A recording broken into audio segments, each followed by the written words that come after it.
Being joined by Jenna Osikowicz, went 3 for 3 in Game 1, and in Game 2 today also had a hit in her first at-bat and had an RBI in her second at-bat. So first of all, Jenna, before we talk about you specifically, congratulations. You guys clinched a PSAC West playoff spot, and in your final year here at Seton Hill, what does that mean to you? It's very exciting. I mean, I'm definitely coming back for my 5th year, but for the girls who aren't coming back, like our 5th-year seniors and our 4th-year seniors who aren't able to come back, it means a lot to them. And we even had a meeting yesterday, and we just really try to do it for those people who really can't come back and don't have another shot next year. So we really try to leave it all on the field. Well, that is great to hear that you are coming back for your redshirt senior year. Yeah, I did want to ask you about that, so that's certainly great to hear. So you go 3 for 3 in Game 1 today. What was clicking for you at the plate? You had that ringing triple in Game 1. I was just seeing it really well. I don't know. It was just like I would go lefty if there was nobody really on, and then I go righty if there's runners on base, just to try to score them in. And I don't know. It was just seeing the ball, I guess, a little bit better. I think I had a little bit more luck in the first game, too, because the second game I was putting the bat on the ball, but it just wasn't falling through some of the time. So. Well, you're so aggressive on the bases. As soon as you hit the ball, let's say you hit it to the outfield. I mean, are you thinking 2 right off the bat? Yeah, especially if it hits that left side, like I did one of those over there, and I saw it popped up, but, like, you never know if they're going to miss it, so I just ran it out. But you end up catching it, so it's okay. But you just never know. We actually talked about that, too. We thought if that was going to fall in, you'd probably be on second base there. Yeah, I was hoping, but it's all right. Hey, it's part of the game.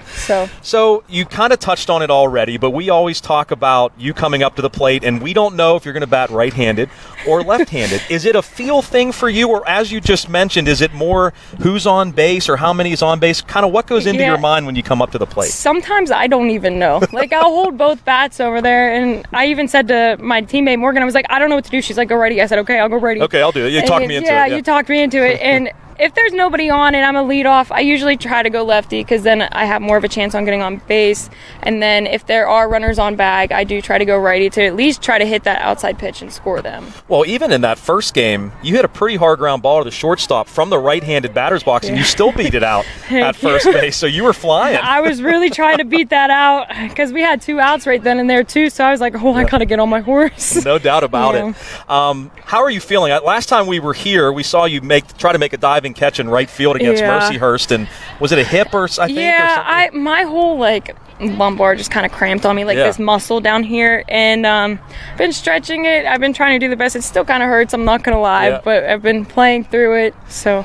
Well, you're tough, and Nicole's tough too. I know she's kind of battling something right now. So you guys, hey, it's the end of the year now. The playoffs are coming around. I guess you have to fight through these injuries. Yeah, right? We got to stay healthy. We got to stay healthy. Keep stretching and everything. Well, you guys certainly showed off your pitching depth today. I mean, Lauren Dillette didn't even pitch today, you know, and her and Logan, I know, are kind of your top pitchers. But talk a little bit about that. I mean, Coach Strong can, as soon as the first sight of trouble that she sees, can go to another pitcher and be okay with it, right? Exactly. And all of our pitchers are so different. So, if you have a quicker pitcher, then you can put another pitcher in with a little bit more movement. And it's just, we even said it in our outfield meeting out there, it's not 9 people that win the game. It's our entire team that wins the game, especially with our pitching staff, because we have so many of them. Yeah. And they're all just different, unique pitchers. So some teams are good at hitting faster pitchers. Some teams are good at hitting slower pitchers. It's just, you never know. So well, you clinched a playoff spot today, but you still have a really big series this weekend against Cal U. They're right behind you in terms of the standings. I mean, you have a little wiggle room there, but how excited are you to finish off against Cal here? Oh, we're excited. I mean, we even brought our sunglasses in to bring in the mojo today, and we're trying to keep it going through this weekend. So, I mean, we're definitely anticipating Cal being a very good game, so we're working towards that. We heard a lot of the dugout today. I feel like it was even more energy than usual. It was more energy than usual. Who's in the middle of that most of the time? Who's the ringleader of the dugout? It's a lot of us, honestly. Yeah. It's just kind of whoever steps up. I know, I forget who came up with the idea of the sunglasses, but it was just something fun and something unique, and Nicole's definitely a big part of our cheering, and so is Vargas, and just honestly every single person in that dugout. I'm going to be hearing which way, that way, I think, in my dreams tonight. Me too. There was a ton of that today, a lot of foul balls and everything. Jenna, one final thing for you. Well, first of all, what are you studying here at Seton Hill, and kind of what's your plan? I know you're coming back next year, which is great. I am. But what's your plan for maybe even after school down the line here? Well, I'm a double major in HR marketing right now. I have a minor in Spanish.